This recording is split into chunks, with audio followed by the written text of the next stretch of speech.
Peace. Islam. Hotep. I'm Rami Salam El, and I thank you for joining us. There's a particular reason, a specific reason, why you are watching this video right now. Yes, you. Yes. It's not by luck. You didn't just stumble upon this in the World Wide Web on the YouTube land. No. You have been seeking truth, and the universe responded. I know it seems kind of out there, I know. But walk with me, and I will show and prove.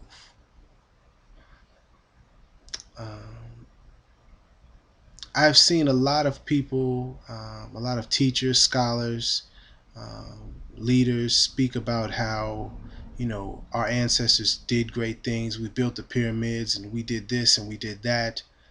But there's a disconnect from the ancient times and us now. Because in these days and times, it is 2015, June the 2nd, most of our people think that we are descendants of slaves.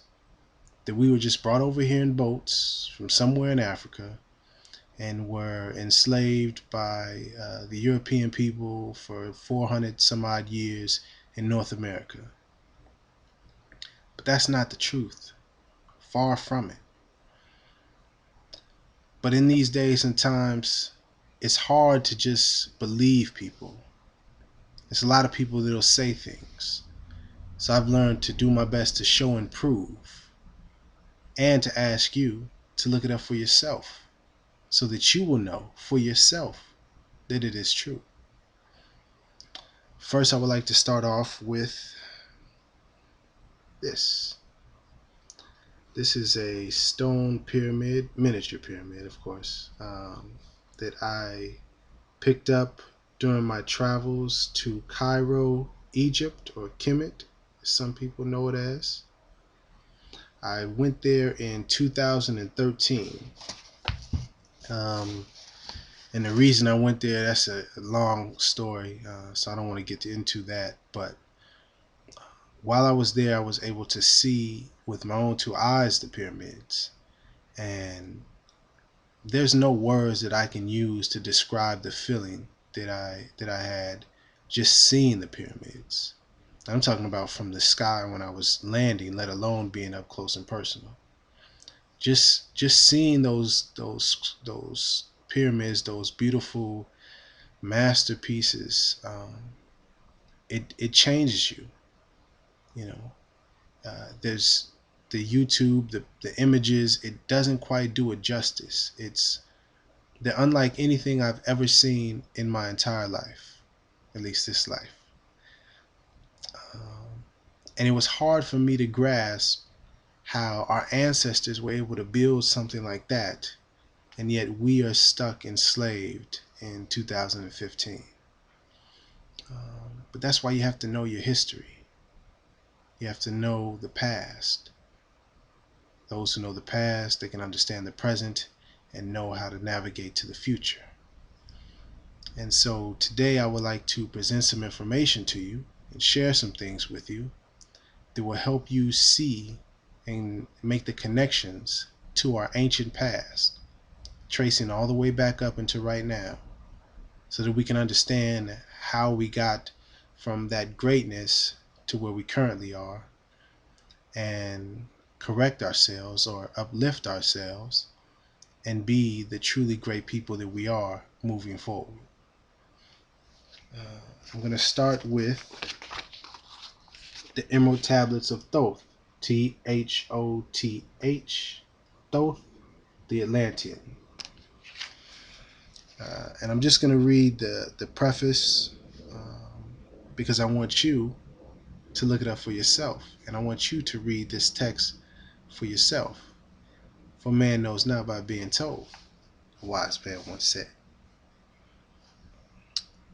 Page 1. The history of the tablets translated in the following pages is strange and beyond the belief of modern scientists.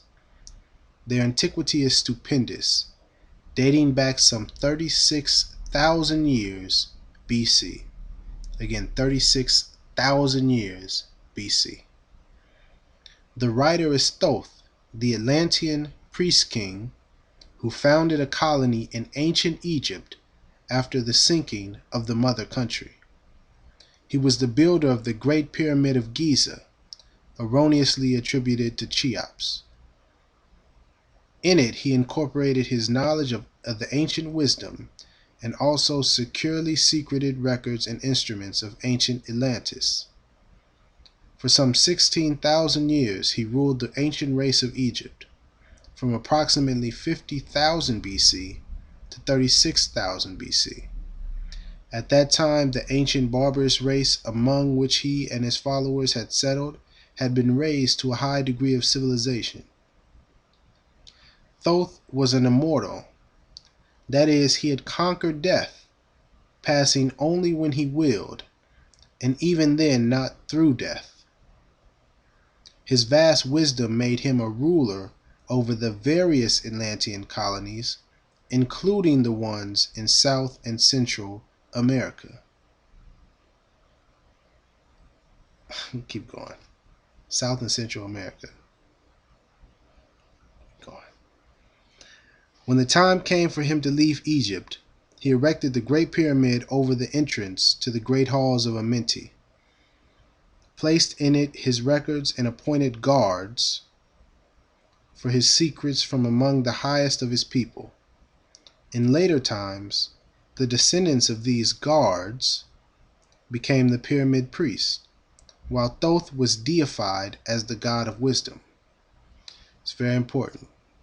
Thoth was deified as the god of wisdom. We'll see how that connects shortly, but just keep that in your mind. Thoth is known as the god of wisdom. Cool? The recorder, by those in the age of darkness which followed his passing. In legend, the halls of Amenti became the underworld, the halls of the gods, where the soul passed after death for judgment. During later ages, the ego of Thoth passed into the bodies of men in the manner described in the tablets. As such, he incarnated 3 times, in his last being known as Hermes, the thrice born. Keep that in your mind. The last time Thoth incarnated himself, he was known as Hermes, Hermes.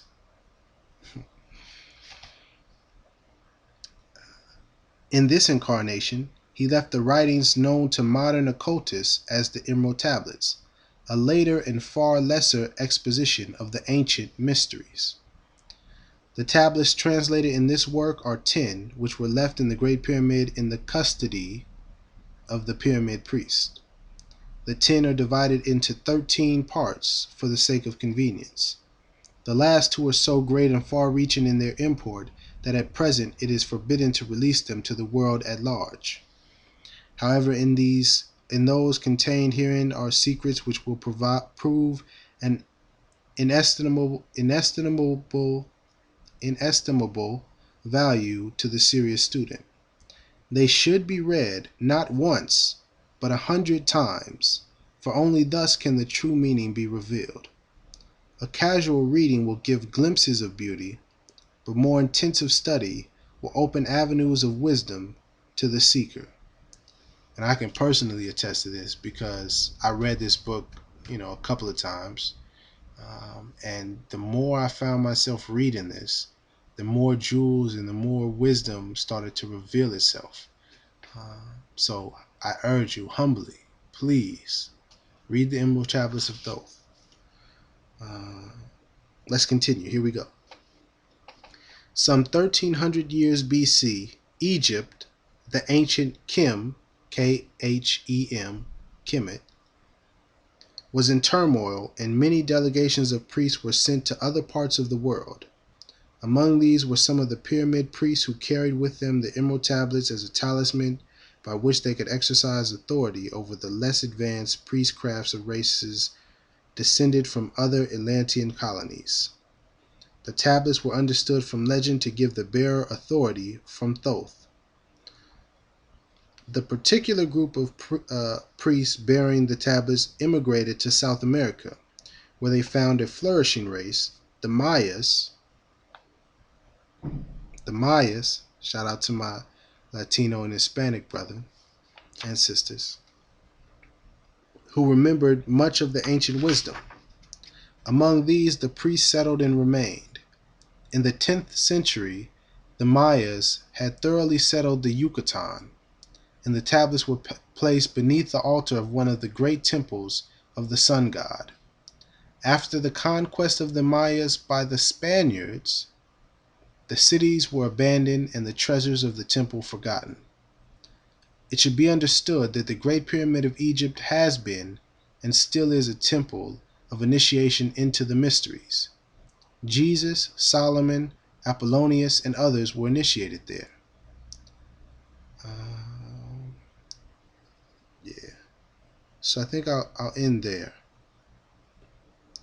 And I urge you again to please read the Emerald Tablets of Thoth. If you just search online, you'll be able to read it for free. But I highly advise picking up a book just because you never know with technology. They may try to edit some things out, rearrange some things. And that's in general, you should pick up the text so you have it physically in your hands.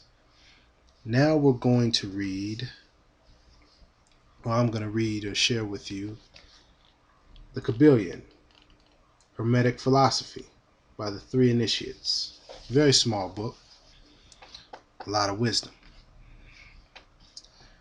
The Hermetic Philosophy, Chapter 1. From old Egypt have come the fundamental esoteric and occult teachings which have so strongly influenced the philosophies of all races, nations, and peoples for several thousand years. Egypt, the home of the pyramids and the Sphinx, was the birthplace of the hidden wisdom and mystic teachings. From her secret doctrine all nations have borrowed. India, Persia, Chaldea, Media, China, Japan, Assyria, ancient Greece, keep in mind ancient Greece, and Rome. And other countries partook liberally at the feast of knowledge which the hierophants and masters of the land of Isis so freely provided for those who came prepared to partake of the great store of mystic and occult lore which the masterminds of that ancient land had gathered together. In ancient Egypt dwelt the great adepts and masters who have never been surpassed and who seldom have been equaled during the centuries that have taken their processional flight since the days of the great Hermes. Let's keep reading. It gets better. In Egypt was located the great lodge of lodges of the mystics. At the doors of her temples entered the neophytes, who afterward, as hierophants, adepts, and masters, traveled to the four corners of the earth, carrying with them the precious knowledge which they were ready, anxious, and willing to pass on to those who were ready to receive the same. All students of the occult recognize the debt that they owe to these venerable masters of the ancient land. But among these great masters of ancient Egypt, there once dwelt one of whom masters hailed as the Master of Masters. So there was one person in particular that was the Masters of Masters, the top dog. This man, if man indeed he was, dwelt in Egypt in the earliest days, like 36,000 years ago. He was known as Hermes Trismegistus. And I'll spell that for you. It's Hermes, Hermes, Trismegistus, Trismegistus. He was the father of the occult wisdom, the founder of astrology, the discoverer of alchemy. Hermes is Thoth. Thoth is Hermes. You understand? So Thoth was the founder of astrology, the discoverer of alchemy, the father of occult wisdom. Occult is, well, you look up occult. I want you to look it up for yourself. I don't want to tell you.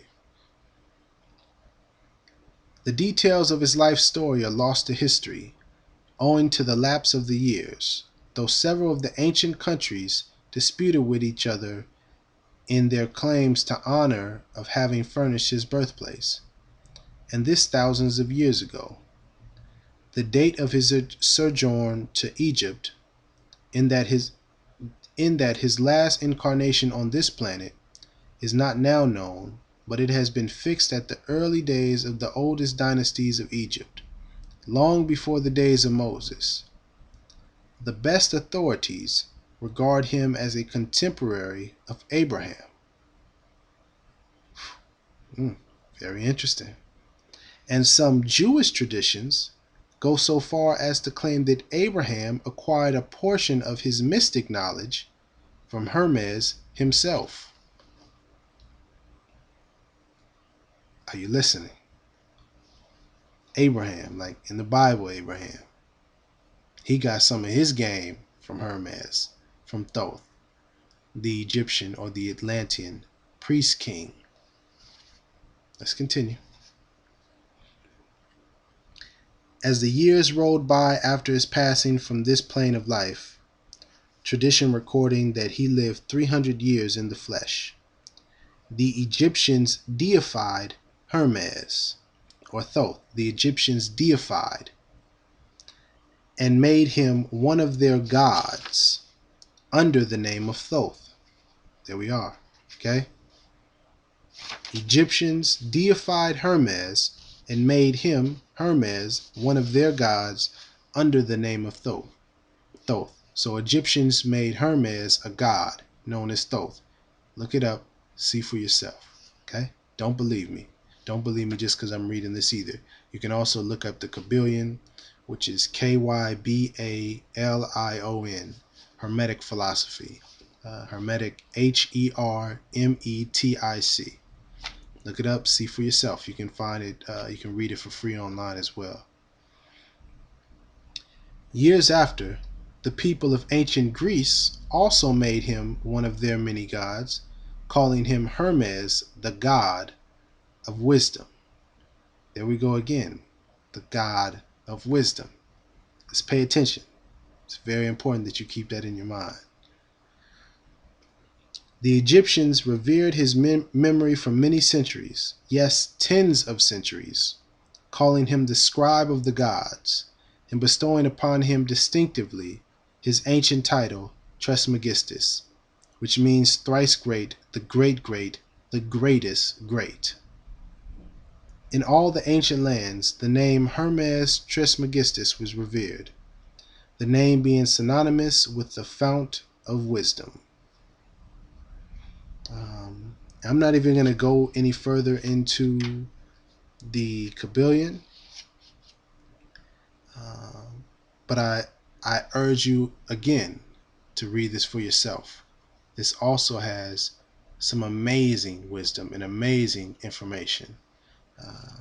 And just coincidentally, it has 7 Hermetic principles. Interested on that number to my Moors out there. And now we're going to go. So first, let's recap so far.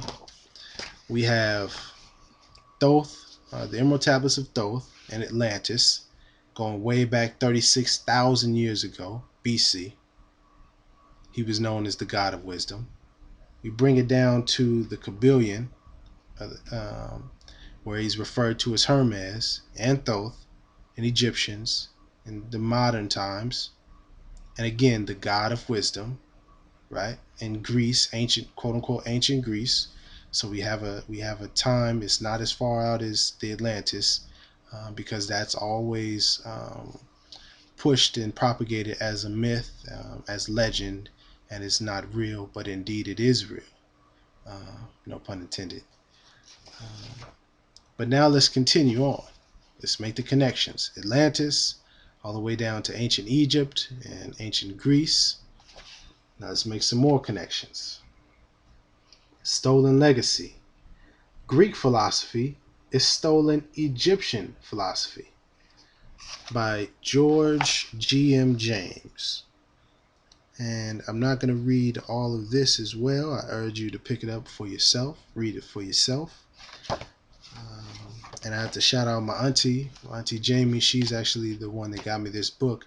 And just a side note, when I was like maybe 7 or 8, maybe 9, somewhere around there, she had went to Egypt and got my name put in hieroglyphics or meduneter on a Egyptian papyrus or Egyptian paper, and that really sparked my interest in Egypt and all of that culture. From when I was really young, I find that interesting now that I'm doing this right now.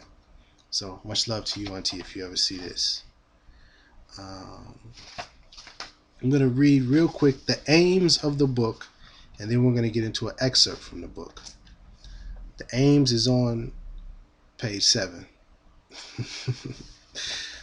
The aim of the book is to establish better race relations in the world by revealing a fundamental truth concerning the contribution of the African continent to civilization. It must be borne in mind that the first lesson in the humanities is to make a people aware of their contribution to civilization. And the second lesson is to teach them about other civilizations.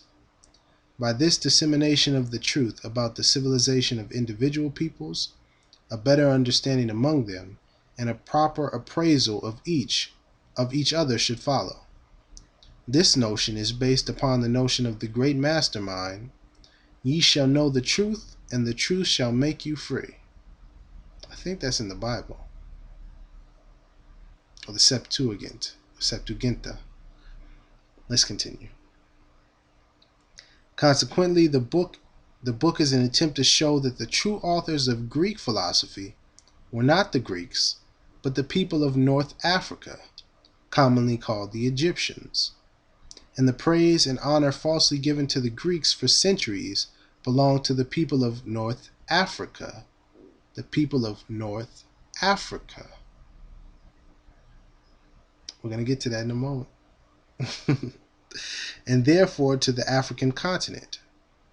Consequently, this theft of the African legacy by the Greeks led to the erroneous world opinion that the African continent has made no contribution to civilization, and that its people are naturally backward. This is a misrepresentation that has become the basis of race prejudice, which has affected all people of color. For centuries, the world has been misled about the original source of the arts and sciences. For centuries, Socrates, Plato, and Aristotle have been falsely idolized as models of intellectual greatness, and for centuries the African continent has been called the Dark Continent because Europe coveted the honor of transmitting to the world the arts and sciences.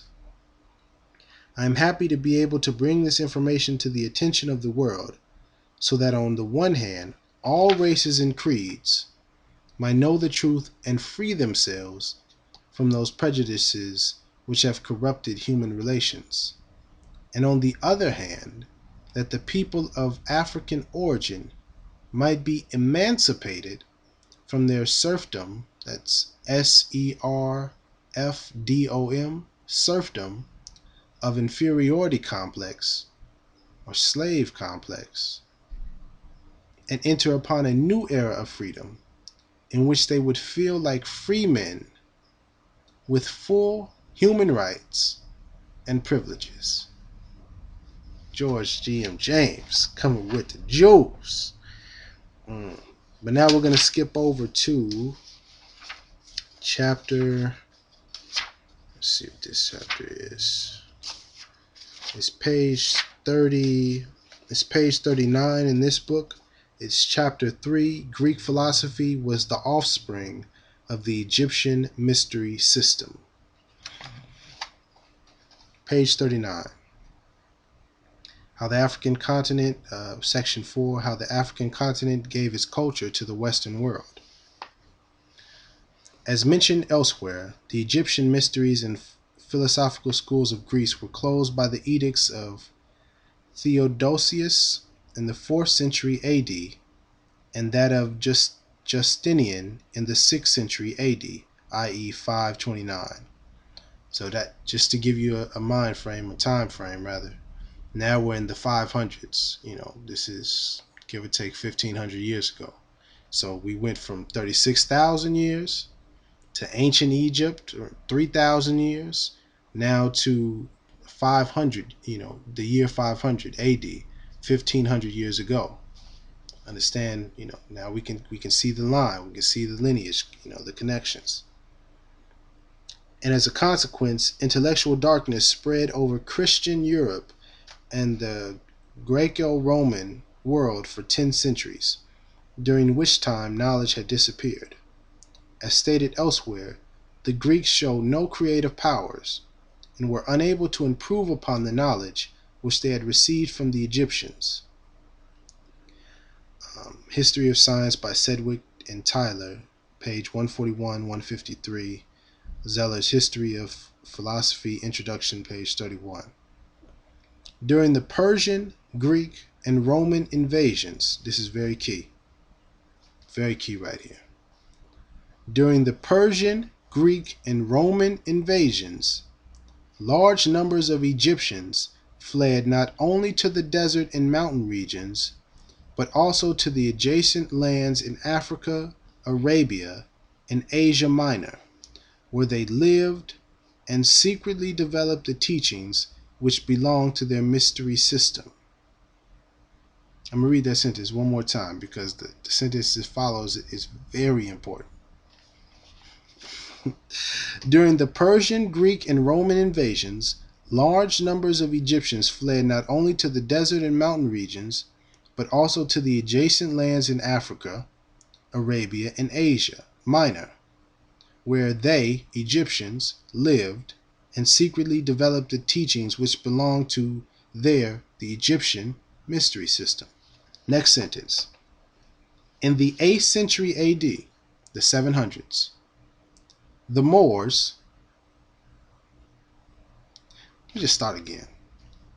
In the 8th century AD, the 700s, the Moors, i.e. natives of Mauretania in North Africa, invaded Spain and took with them the Egyptian culture, which they had preserved. The Moors preserved the Egyptian culture. The Egyptians fled to that land of Mauretania in North Africa. Keep reading. Knowledge in the ancient days was centralized, i.e. it belonged to a common parent and system, i.e. the wisdom teaching or mysteries of Egypt, which the Greeks used to call Sophia. As such, the people of North Africa were the neighbors of the Egyptians and became the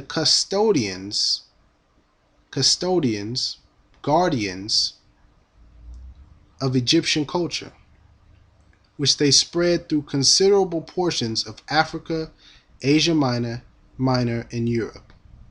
During their occupation of Spain, the Moors displayed with considerable credit the grandeur of African culture and civilization. The schools and libraries which they established became famous throughout the medieval world. Science and learning were cultivated and taught. The schools of Cordova, Toledo, Seville, Saragossa attained such celebrity that they, like their parent Egypt, attracted students from all parts of the Western world.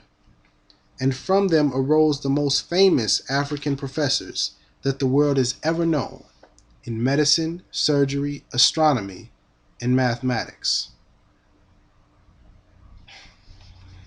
But these people from North Africa, these people being Moors, the neighbors of the Egyptians that came over when the Persian, Greek, and Romans were invading, just so we're clear, these people from North Africa, the Moors from North Africa, did more than merely distinguish themselves in Spain.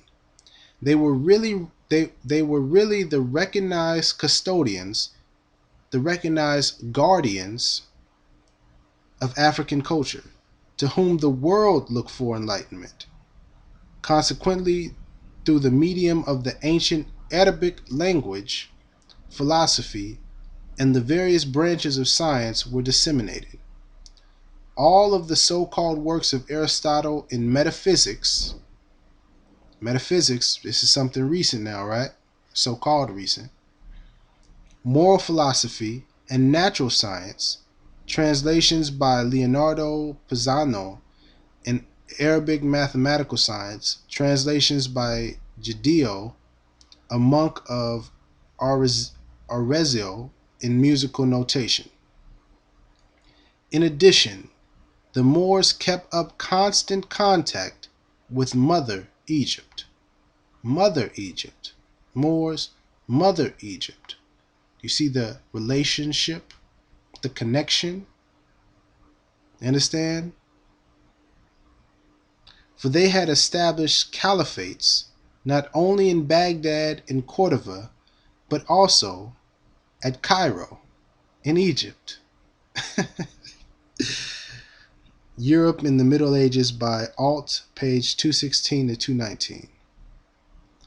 Just here it would be well to mention that all the great leaders of the great religions of antiquity were initiates of the Egyptian mystery system, from Moses, who was an Egyptian hierogrammat, down to Christ, or Yahshua ben Yosef, or Isa ibn Maryam, also known as Jesus, just so we're clear. It should also be of interest to know that European scientists like Roger Bacon, Johann Kepler, Copernicus, Copernicus, not sure how you pronounce that, and others obtained their science through Arab or Berber sources. It is also noteworthy that throughout the Middle Ages, European knowledge of medicine came from these same sources, through Arab and Berber sources. Stolen Legacy, G.M. James. To recap, anciently, Thoth, the Atlantean priest king, 36,000 BC, is known all the way down into ancient Egypt, and even in ancient Greece, also known as Hermes Trismegistus. Here we see, as recent as the 700s, 1300 years ago, the Moors took that same information that came from ancient Egypt, which came from ancient Atlantis and Thoth, and took that information, protected it from outside invaders, and then proceeded to spread it to the rest of the world. You see the connection? This is why knowing Moorish history is so important. It connects us back into our ancient cultures. Now we know we need to study so-called ancient Greek culture and philosophy, because that comes from Egyptian philosophy that the Moors spread up there in Europe. We also have to study Atlantis history and culture. We got to study ancient Egypt culture. Also, we got to study the Mayans and their culture, because Thoth was over there in Central and South America. Do you see the connections that are being made?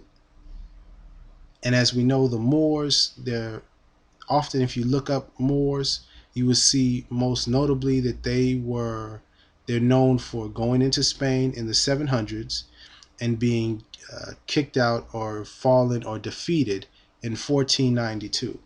Coincidentally, the very same year that Columbus so-called discovered America. Interesting, right? And then so-called black people became slaves and were brought over from some part of Africa not too long after that. Very interesting. And now I'm going to read you. First, actually, let me show you that I have several dictionaries. Random House of the English Language, unabridged, 2nd edition. The American Dictionary of the English Language, Noah Webster, 1828. I have the Oxford American Dictionary, and I also have Webster's Dictionary of the English Language Unabridged Deluxe Edition. And I'm showing you all of those. Also, let's see, I got here Family Word Finder, a new thesaurus and synonyms and antonyms in dictionary form. And that's just to show you that you need several sources.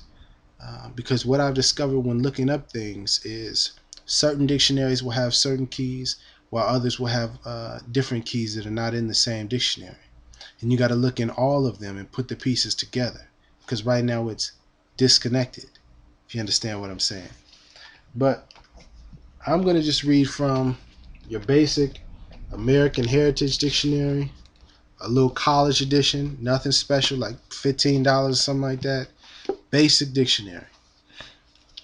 And I'm going to first read the definition of Moors, or Moor.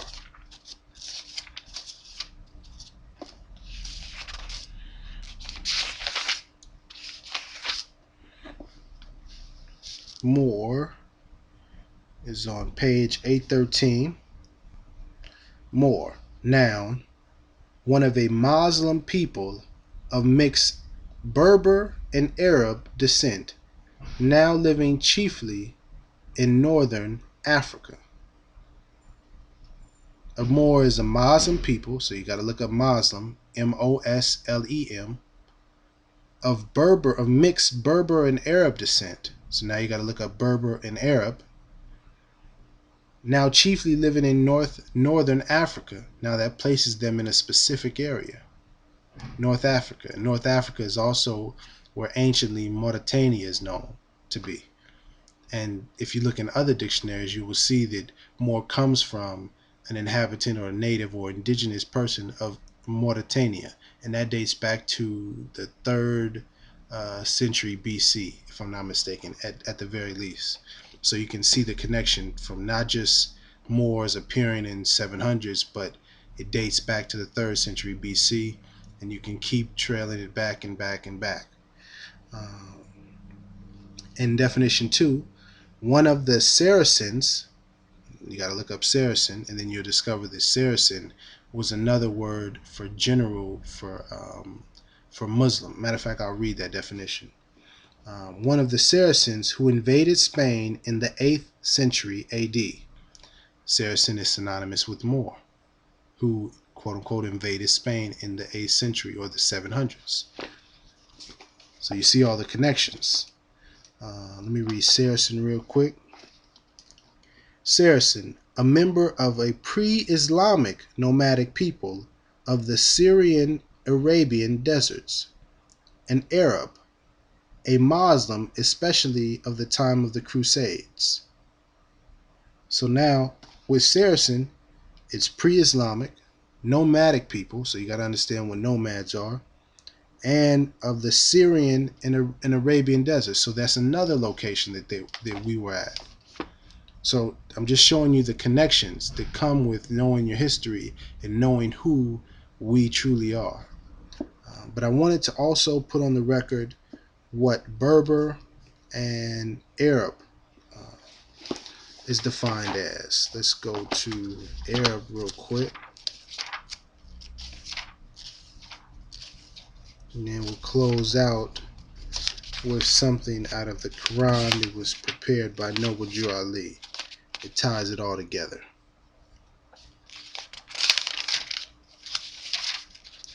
Arab, a native or inhabitant of Arabia, any of a Semitic people originally from Arabia but later widely scattered throughout the Near East, North Africa, and Arabian Peninsula, any of a nomadic people living in North African and Near Eastern desert regions. North Africa, same thing was mentioned in Stolen Legacy of the North Africans. Do you see the connections? Moors are the Arabs.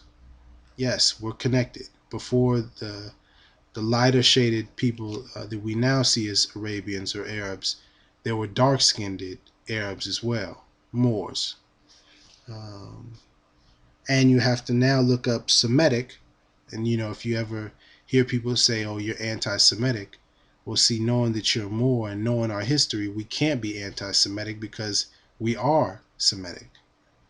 So you got to look up that history and know that information as well. And it places us in Arabia, so that's another location. And it talks about the Near East, so there's another location that you have to study the history behind that as well. And this is just showing you and proving you, like George G. and James was saying, that knowing your history allows you to know other people's history and appreciate and know and understand the different cultures of the world, and strengthen our bonds and human relations and get rid of the prejudice that we have.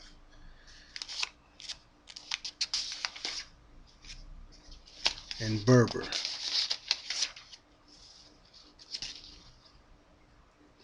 Here we go again. Berber, a member of one of several Muslim tribes of North Africa. And then it also says any of the Afro-Asiatic languages of the Berbers. And matter of fact, I looked up Berber on freedictionary.com. You can check that out yourself.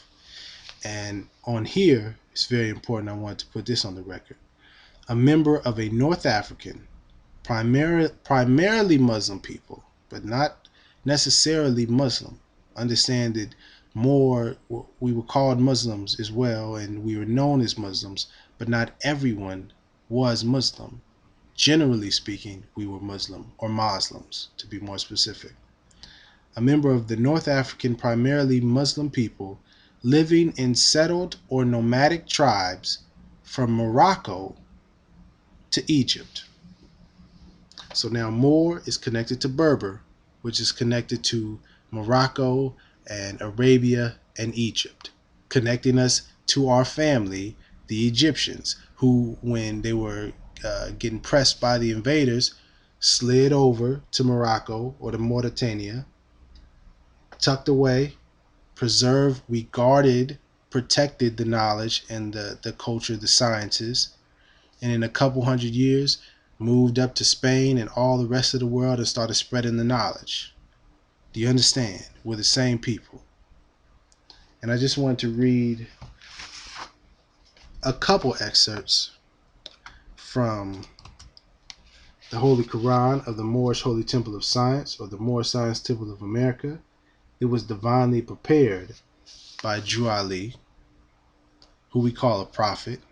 And I'll be doing another video or lesson to explain what a prophet is, but in short, to remove the spookiness, in a non-religious sense, a prophet is simply a founder or a leader of a movement or cause.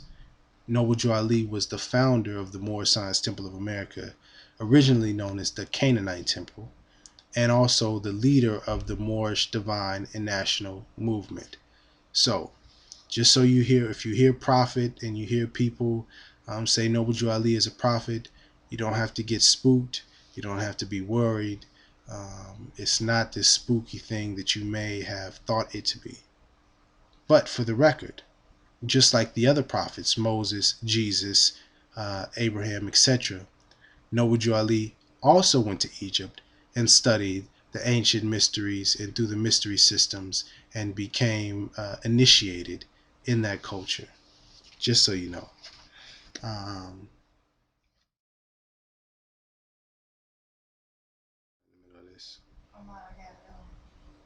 Where are you going? It's Tuesday. Okay. So none of your damn business, okay? Okay. I'm definitely going to keep this part of the video so they can hear you. Okay, we might splurge and go to Oasis. No, we never go there.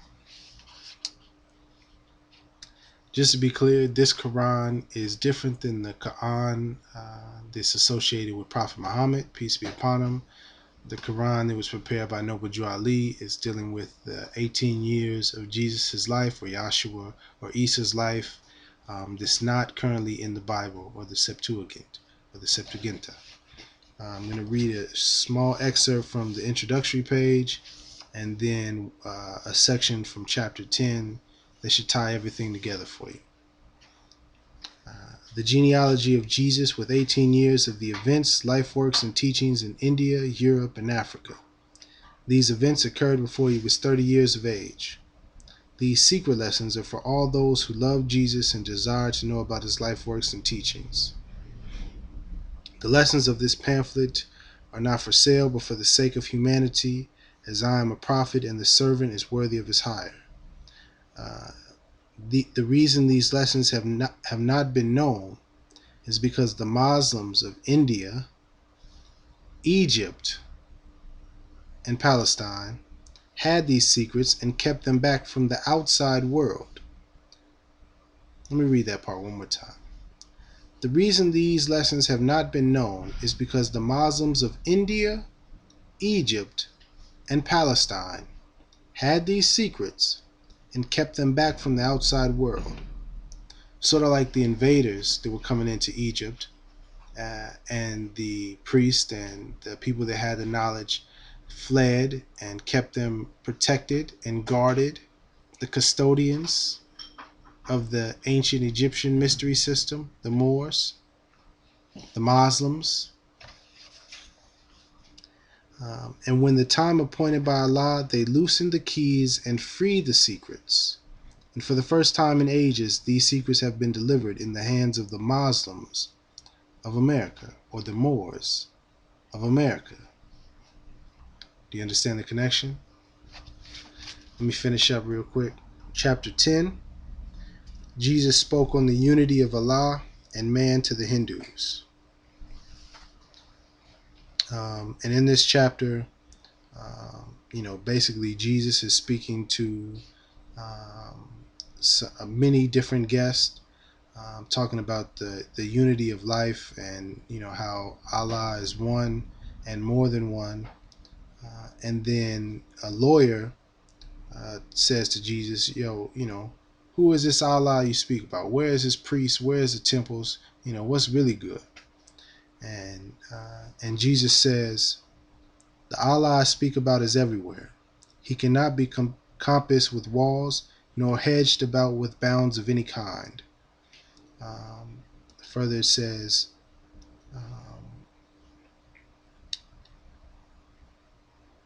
the universal Allah is wisdom, will, and love. All men see not the true in Allah. One sees him as Allah of might, another as Allah of thought, another as Allah of love.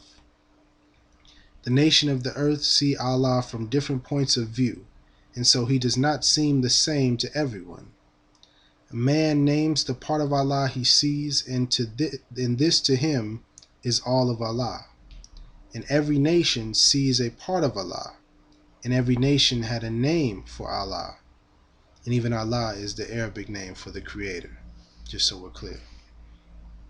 You Brahmins call him Parabrahm. In Egypt, he is Thoth.